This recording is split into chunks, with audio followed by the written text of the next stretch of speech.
Hello friends, మన దేశ ప్రధానమంత్రి నరేంద్ర మోడీ గారు ఈ నెల అంటే జూన్ 20 నుంచి 23వ తారీఖు వరకు అమెరికాలో పర్యటించారు.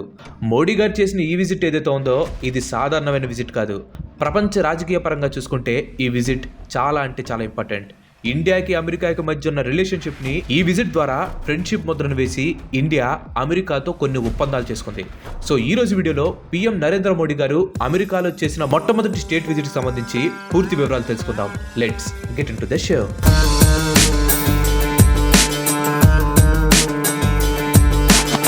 ఇక్కడ మీకు డౌట్ రావచ్చు, ఏంటిడు మొదటిసారి మోడీ గారు అమెరికాకి వెళ్ళాడు అంటున్నాడు, ఆల్రెడీ మోడీ గారు చాలా సార్లు అమెరికాకి వెళ్ళాడు కదా అని చెప్పి మీలో చాలా మందికి ఒక క్వశ్చన్ అయితే వచ్చి ఉంటుంది. యాక్చువల్గా ఇక్కడ నేను విజిట్ అనే పదం వాడలేదు, స్టేట్ విజిట్ అనే పదాన్ని వాడాను.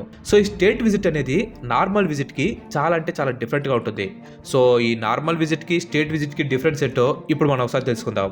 ఫర్ ఎగ్జాంపుల్, ఇప్పుడు ఒక దేశానికి సంబంధించిన హెడ్ ఉంటారు, లైక్ ప్రైమ్ మినిస్టర్ కానివ్వండి, ప్రెసిడెంట్ కానివ్వండి. వాళ్ళు ఫారిన్ కంట్రీస్ కి తమ ఫుల్ పవర్ తో విజిట్ చేస్తే దాన్ని స్టేట్ విజిట్ అని చెప్పంటారు. సో ఈ స్టేట్ విజిట్ ఏదైతే ఉందో ఇది అన్ని విజిట్ లో కంటే చాలా హైయెస్ట్ ర్యాంక్డ్ విజిట్. ఇప్పుడు మనం అమెరికాకి విజిట్ చేయాలనుకోండి, అమెరికా ప్రెసిడెంట్ నుంచి మనకు ఖచ్చితంగా ఇన్విటేషన్ అనేది వచ్చి తీరాలి. ఈ స్టేట్ విజిట్ లో విజిట్ చేసేది వచ్చేసి కంట్రీలోని హెడ్ ఆఫ్ ది గవర్నమెంట్, ఇంకా ఇన్వైట్ చేసేది ఇంకో కంట్రీలోని హెడ్ ఆఫ్ ది గవర్నమెంట్. కానీ మనం ఇక్కడ బాగా గమనిస్తే ఇక్కడ రియల్ మీనింగ్ వచ్చేసి ఒక కంట్రీ వేరే కంట్రీని విజిట్ చేయమని చెప్పి ఇన్విటేషన్ పంపటం. అందుకనే దీన్ని స్టేట్ విజిట్ అని చెప్పంటారు. ఇక్కడ స్టేట్ అంటే కంట్రీ అని చెప్పి అర్థం అనమాట. అండ్ ఈ స్టేట్ విజిట్ అనేది ఒక్కరోజు కాకుండా కొన్ని రోజుల పాటు ఉంటుంది. స్టేట్ విజిట్ లో ఇన్వైటింగ్ కంట్రీ హెడ్ ని కలిసే ముందు విజిటింగ్ హెడ్ ఎవరైతే ఉంటారో అతను చాలా సెరమనీస్ ని అటెండ్ అవ్వాల్సి ఉంటుంది. ఇప్పుడు ప్రెసెంట్ మనం మోడీ గారిని తీసుకోండి, ఆయన ల్యాండ్ అవ్వగానే ఫ్లైట్ లైట్ సెరమనీ జరిగింది. అంటే ఈ సెరమనీలో విజిటింగ్ హెడ్ అంటే మోడీ గారు ఉన్నారు కదా, ఆయనకి వెల్కమ్ చెప్తారు.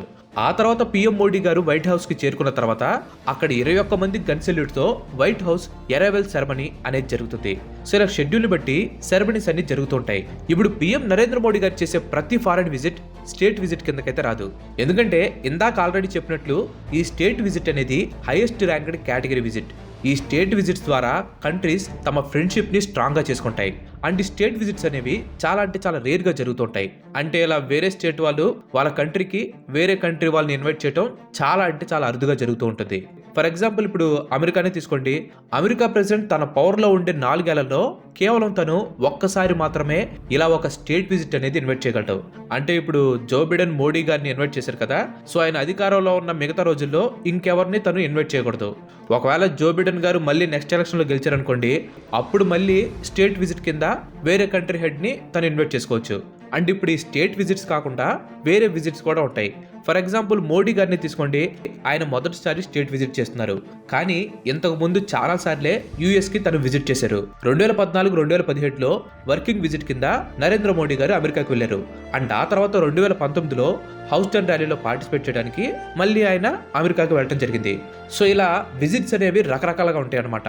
వర్కింగ్ విజిట్ అని, అఫీషియల్ వర్కింగ్ విజిట్ అని, గెస్ట్ ఆఫ్ గవర్నమెంట్ విజిట్స్ అని, ప్రైవేట్ విజిట్స్ అని, ఇలా చెప్పుకుంటూ పోతే ఈ విజిట్స్ లో చాలా రకాల విజిట్స్ ఉంటాయి. అండ్ ఈ విజిట్స్ అన్నిటికీ డిఫరెంట్ ప్రోటోకాల్స్ కూడా ఉంటాయి.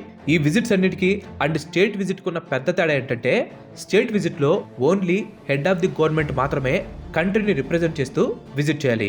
అండ్ అవతల కూడా హెడ్ ఆఫ్ ది డిపార్ట్మెంట్ మాత్రమే ఇన్వైట్ చేయాల్సి ఉంటుంది.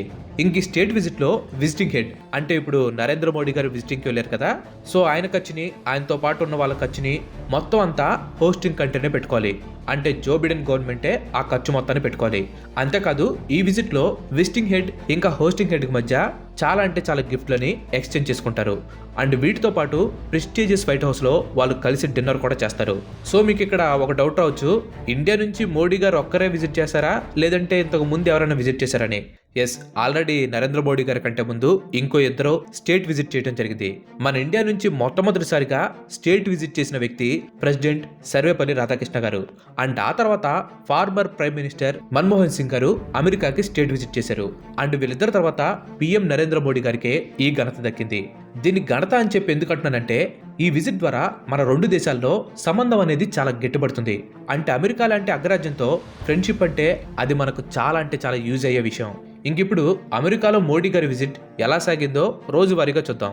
డెమోక్రసీ, డైవర్సిటీ, ఫ్రీడమ్ ని బేస్ చేసుకున్న యుఎస్ ఇండియా రిలేషన్షిప్ ని ఇంకా బలపరచడం కోసం నరేంద్ర మోడీ గారు జూన్ 20వ తారీఖున న్యూయార్క్ లో ల్యాండ్ అయ్యారు. న్యూయార్క్ లో ల్యాండ్ అయిన తర్వాత నరేంద్ర మోడీ గారు పెద్ద బిజినెస్ మ్యాన్స్ ని కలిశారు. వారిలో టెస్లా ఓనర్ అయిన ఎలాన్ మస్క్ కూడా ఉన్నారు. బిజినెస్ మ్యాన్స్ తో పాటు నోబెల్ ప్రైజ్ విన్నర్ అయిన పాల్ రామర్ ని అండ్ అలాగే ఆస్ట్రోఫిజిస్ట్ అయిన నీల్ టైసన్ ని కూడా నరేంద్ర మోడీ గారు కలవటం జరిగింది. వీళ్ళతో పాటు health care, tech and education sectors లో ఎక్స్పర్ట్స్ ని కలిసి national education policy, tuberculosis elimination efforts and policy making తో పాటు చాలా టాపిక్స్ గురించి నరేంద్ర మోడీ గారు చర్చించారు. ఇంకా నెక్స్ట్ డే అంటే జూన్ 21వ తారీఖు ఆ రోజు నరేంద్ర మోడీ గారు 9th ఇంటర్నేషనల్ యోగా డే సందర్భంగా యునైటెడ్ నేషన్స్ హెడ్ క్వార్టర్స్ లో యోగా సీజన్ ని లీడ్ చేశారు. మోడీ గారు లీడ్ చేసిన ఈ సీజన్ ఎక్కువ మంది నేషనలిస్టులు పాల్గొన్న యోగా ఈవెంట్ గా గిన్నిస్ వరల్డ్ రికార్డ్ ని క్రియేట్ చేసింది. ఇంకా నెక్స్ట్ డే అంటే జూన్ 22వ తారీఖున మోడీ గారు వైట్ హౌస్ ని విజిట్ చేశారు.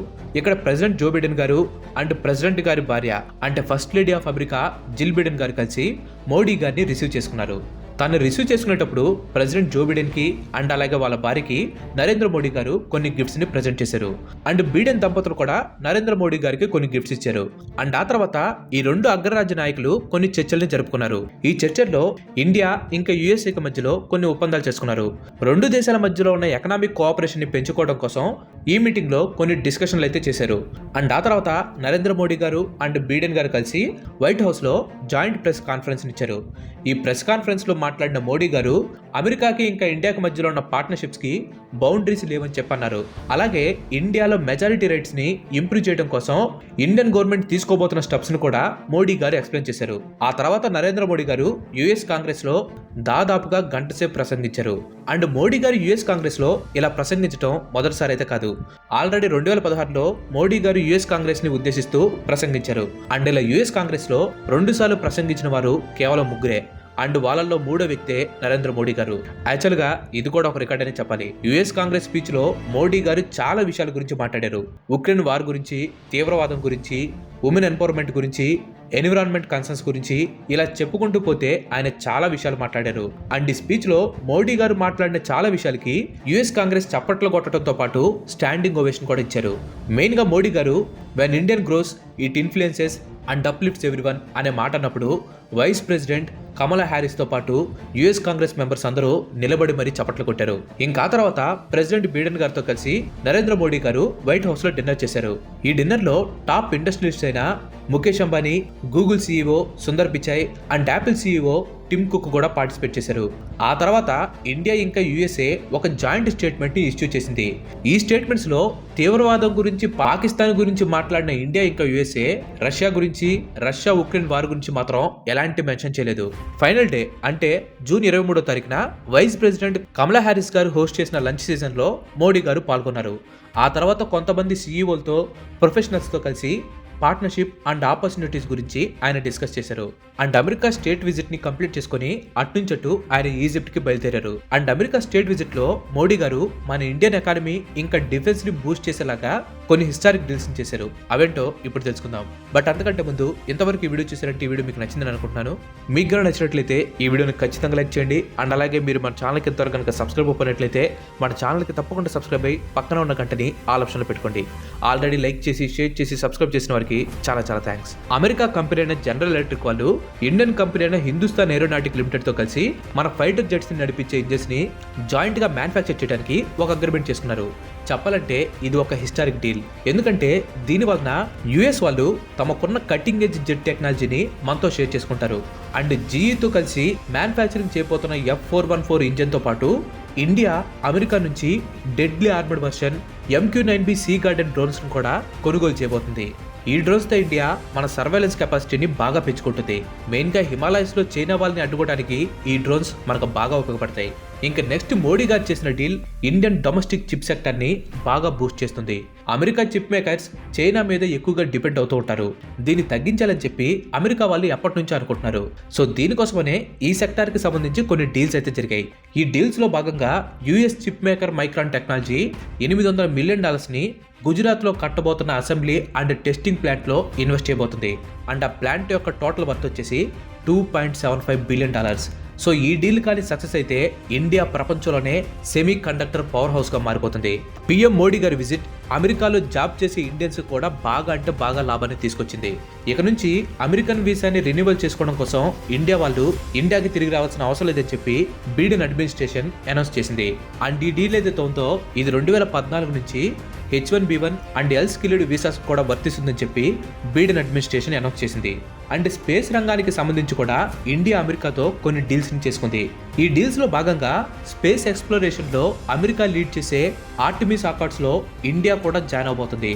అంతేకాదు 2024 ఇంటర్నేషనల్ స్పేస్ స్టేషన్ కి సంబంధించిన మిషన్ లో కూడా నాసాతో ఇస్రో కూడా కలిసి పనిచేయబోతుంది. సో ఇలా హిస్టారికల్ డీల్స్ తో పిఎం మోడీ గారు అమెరికాతో తమ స్టేట్ విజిట్ ని ముగించుకున్నారు. ఈ విజిట్ తో జియో పాలిటిక్స్ లో చాలా అంటే చాలా మార్పులు వచ్చే అవకాశాలు ఉన్నాయి. అండ్ అంతేకాదు అమెరికా ఇంకా ఇండియా ఈ రేంజ్ లో ఫ్రెండ్షిప్ చేసినందుకో అందరికీ బాగా తెలుసు. దీనికి మెయిన్ కారణం చైనాని అడ్డుకోవడానికి యూఎస్ఏకి ఇండియా సపోర్ట్ ఖచ్చితంగా కావాలి. చైనా అగ్రరాజ్యంగా ఎదగటం అమెరికాకి అస్సలు ఇష్టం లేదు. సో వాళ్ళు చైనాని అడ్డుకోవాలంటే ఇండియా బలం వాళ్ళకి ఖచ్చితంగా కావాలి. కానీ ఈ విజిట్ తర్వాత చాలా మంది American experts and American strategic committee వాళ్ళు అమెరికన్ గవర్నమెంట్ ఇండియాని ఎంత నమ్మటం వేస్ట్ అని చెప్పన్నారు. ఎందుకంటే నిజంగా అమెరికా చైనాని ఏ విధంగా ఢీ కొట్టాలనుకున్నా కానీ ఇండియా సపోర్ట్ గా ఉండకుండా వెనకడుగు వేస్తుందని చెప్పి వాళ్ళు అభిప్రాయపడ్డారు. అండ్ మెయిన్ గా ఇండో పసిఫిక్ ఓషన్ లో చైనా అగ్రెషన్ ని అడ్డుకోవటం ఇండియా వల్ల కాదని చెప్పి యుఎస్ అనలిస్టులు ఇంకా ఎక్స్పర్ట్స్ అభిప్రాయపడుతున్నారు. కానీ ఇంకొంతమంది ఎక్స్పర్ట్స్ వాళ్ళు చెప్పేది కరెక్ట్ కాదని చెప్పి కొట్టుబడేస్తున్నారు. ఎందుకంటే 20 ఏళ్ల క్రితం ఉన్న ఇండియా వేరు, ఇప్పుడున్న ఇండియా వేరు. సో ఈ స్టేట్ విజిట్ తో ఇండియా టాప్ సూపర్ పవర్ గా ఎదగడానికి ఇంకొక అడుగు ముందుకేసిందని చెప్పాలి. సో ఇది గైస్ మోడీ గారు అమెరికాలో చేసిన పర్యటనకు సంబంధించి పూర్తి వివరాలు. అండ్ ఆయన ఇప్పుడు ఈజిప్ట్ కూడా వెళ్ళడం జరిగింది. సో దానికి సంబంధించి కూడా మీకు పూర్తి డీటెయిల్స్ కావాలనుకుంటే మాత్రం ఖచ్చితంగా ఈ వీడియోకి ఒక లైక్ చేయండి. అండ్ కింద ఈజిప్ట్ విజిట్ అని చెప్పి కామెంట్ చేయండి. సో అలా చేస్తే మీకు ఇంట్రెస్ట్ ఉందని చెప్పి నాకు అర్థమవుతుంది. వెంటనే నేను దానిపైన వీడియో చేస్తాను.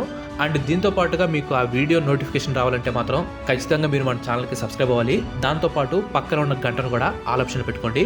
ఎందుకంటే నేను ఏ కొత్త వీడియో చేసినా కానీ మీకు వెంటనే నోటిఫికేషన్ వచ్చేసింది. Thanks for watching. ఇంకో మంచి ఎపిసోడ్తో మళ్ళీ కలుద్దాం. Till then bye bye. Have nice day.